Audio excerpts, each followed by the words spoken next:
Eh bien bonjour à tous les amis, on se retrouve aujourd'hui pour une nouvelle vidéo. Donc dans cette nouvelle vidéo on va parler de l'arrivée du coup de la fraîcheur sur les prochains jours, notamment entre le 17 et le 20. Et après on va parler un peu du coup de l'évolution des modèles aujourd'hui sur du coup la suite entre le 20 et le 30, qu'est-ce qui va se passer.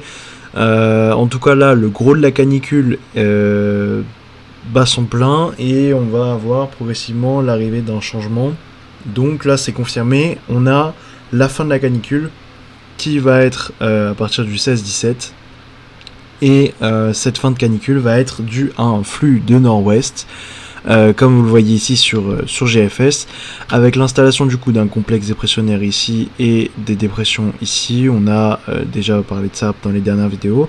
En tout cas, cette petite affaiblissement de l'anticyclone va provoquer le retour des températures plus ou moins normales. Donc on aura un rafraîchissement en altitude, avec du coup un rafraîchissement au sol. Et par la suite, là, on a eu une modification sur les scénarios et on voit qu'il y a un retour de l'anticyclone. Alors ça, c'est que d'aujourd'hui, donc on verra demain quand la vidéo sera postée, du coup, si ça continue dans le sens là. En tout cas, là, on a eu un changement dans les modèles. Ce qui fait qu'on a quand même une possibilité de retour anticyclonique qui va faire remonter les températures, du moins sur le sud, notamment vers le 20. Donc comparé à hier c'est pas fou, mais en tout cas ce qu'on voit c'est que il y a un changement de masse d'air, enfin de circulation dans les hautes latitudes, et du coup ça va occasionner des changements de masse d'air en France. Donc normalement là, après la fin de la canicule et le petit passage de ce Talweg qui est du coup plus à l'est à cause d'un retour anticyclonique qui s'est fait là à J-5, hein, donc c'est quand même un peu compliqué au niveau de la fiabilité en ce moment. On va avoir après donc le retour de quelques perturbations, et comme prévu dans les dernières vidéos, là par exemple pour le 21 on a de nouveau un Talweg, donc un affaiblissement ici de l'anticyclone et des précipitations avec de l'air un peu plus frais qui va toucher la France.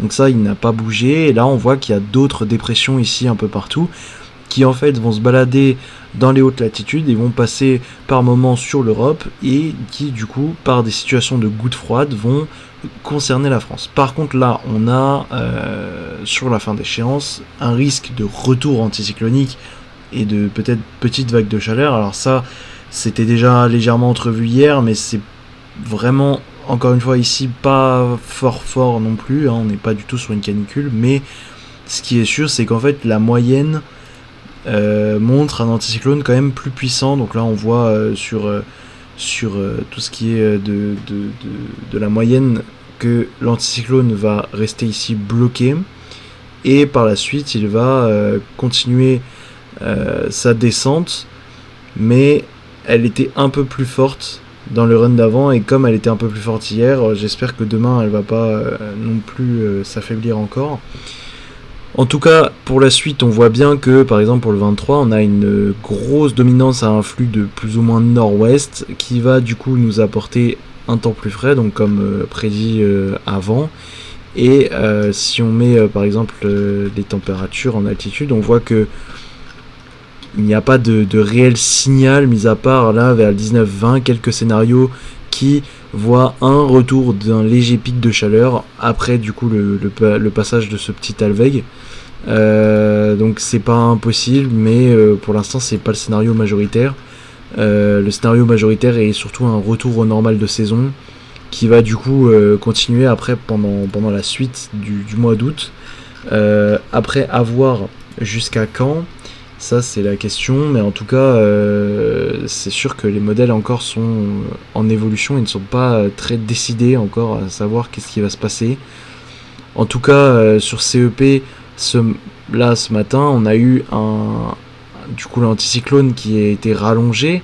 Là on le voit sur du coup le CEP de ce midi, le CEP qui rallonge l'anticyclone sur la France et qui du coup met tout le sud globalement dans des températures encore chaudes, donc jusqu'au 20 il va y avoir encore de la douceur au sud, et après par la suite on voit qu'avec des espèces de gouttes froides et de Talweg, en gros des retours de flux océaniques ou au moins de temps un peu plus perturbés, c'est possible ça reste possible, et juste le truc c'est qu'il faut que ce soit confirmé, donc après voilà, hein, en tout cas au niveau des anomalies, on voit bien que le rouge a du mal à quitter le pays, mais à terme on peut avoir quand même des possibilités de temps plus frais, et notamment sur la fin d'échéance. Donc là après ça reste vraiment encore à voir, hein, mais il faut vraiment que les gouttes froides arrivent à passer, et pour que les gouttes froides arrivent à passer, il faut arrêter d'avoir un anticyclone complètement linéaire sur l'Europe qui en fait est là, en fait c'est une ligne comme ça,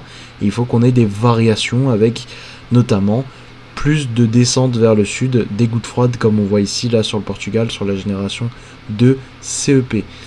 Là sur la moyenne de CEP on a du coup pareil, hein, le petit Alveg ici qui va toucher plus l'est que le nord globalement pour cette fin de semaine et ce week-end et le début de semaine prochaine. En tout cas par la suite on voit que on a toujours le complexe dépressionnaire là-haut qui va pouvoir nous influencer, parce qu'on voit là une montée anticyclonique ici avec les couleurs et une descente ici. Alors maintenant à voir si la descente va arriver jusqu'à l'Espagne ou va rester jusqu'à l'Angleterre-France. Ça va du coup grâce à ça on va savoir si on va avoir des régions concernées ou pas. Là c'est une descente qui toucherait vraiment le nord de la France avec un flux plutôt de nord-ouest qui viendrait à un flux d'ouest à sud-ouest, mais léger, hein, c'est plutôt un flux d'ouest. Et ce qui fait qu'on aurait un temps mitigé et pas de canicule en tout cas. Genre on aurait vraiment... là si on regarde ce matin, vous voyez, tous les scénarios ne sont pas chauds comme actuellement avec la masse d'air caniculaire qu'on a. Et si on les trie, on voit bien que on a peut-être un léger retour de température un peu plus douce en altitude qui peut se passer le 19 et le 20, mais ce serait très rapide pour le nord et plus long pour le sud, hein, mais en tout cas derrière on aurait quand même l'arrivée d'une goutte froide, parce que là on a quand même un schéma goutte froide qui pourrait passer sur le pays, surtout avec la masse d'air là. Donc voilà, après on sait qu'il y a encore quelques scénarios caniculaires ici qui du coup n'ont pas disparu, mais qui sont vraiment très minoritaires, et voilà, rien à voir avec ce qu'on a ici dans le 14 et le 15 encore. En tout cas, c'est quand même assez délicat de prédire la suite, parce que en fait le truc c'est que on a beaucoup d'incertitudes sur la fin de cette canicule, parce que on a la date, on sait qu'il va y avoir un changement, on sait qu'on va totalement perdre de la température, etc. Mais le truc c'est que au niveau déjà rien que de la masse d'air c'est compliqué, parce que comme on le voit aujourd'hui, il y a eu un revirement un peu des modèles qui fait qu'on a repris un peu de température comparé à hier au niveau de la masse d'air pour le 19 et le 20. C'est compliqué. On voit la suite là entre le 22 et le 27 où on a vraiment beaucoup d'espoir d'avoir un temps un peu plus automnal sur la France, un peu plus d'eau, un peu plus de fraîcheur. C'est encore compliqué, parce que quand on voit que le 19 et le 20 ça peut encore évoluer, et qu'à 2-3 degrés près on a de nouveau une petite vague de chaleur sur le sud, et ben c'est quand même compliqué. C'est quand même compliqué à prédire. En tout cas pour la suite il y a vraiment un potentiel. Il y a un potentiel parce que la circulation de haute latitude a changé, on n'a plus de blocage. Maintenant il faut voir ce que ça va donner avec l'anticyclone qui est sur l'Europe. Va-t-il réussir à enfin s'enfuir à un moment donné? Ce serait pas mal. Ou qu'il soit chassé par des gouttes froides, hein. En tout cas, les gouttes froides en altitude et les Talveg, eux, passeront.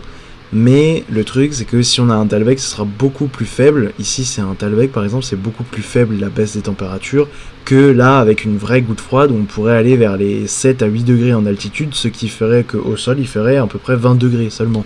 Tandis qu'un Talveg, on sera plutôt autour des 25 à 27 encore, avec les résidus de la canicule au sol, ça va être progressif la chute des températures.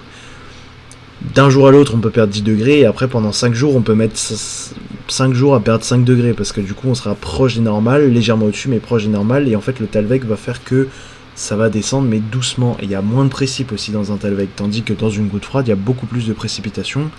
Vous voyez là il y a énormément de scénarios à précipitation, et ça va de 0,1 à 20 mm par heure, donc là on a des perturbations vraiment, et là on a des faibles averses, tandis que sur un Talveg on est plutôt sur un passage d'une perturbation ou alors des orages. ou alors une perturbation disloquée qui devient des averses. Donc là, on a forcément quelque chose de plus linéaire parce que l'échéance est plus courte, mais là, à longue échéance, on voit qu'il y a quand même un bon tiers des scénarios qui est humide, et du coup, c'est ça qui va du coup nous aider à avoir de l'eau et avoir quelque chose pour la nature. Mais le problème, c'est que, bon, vu que c'est loin, c'est pas encore sûr.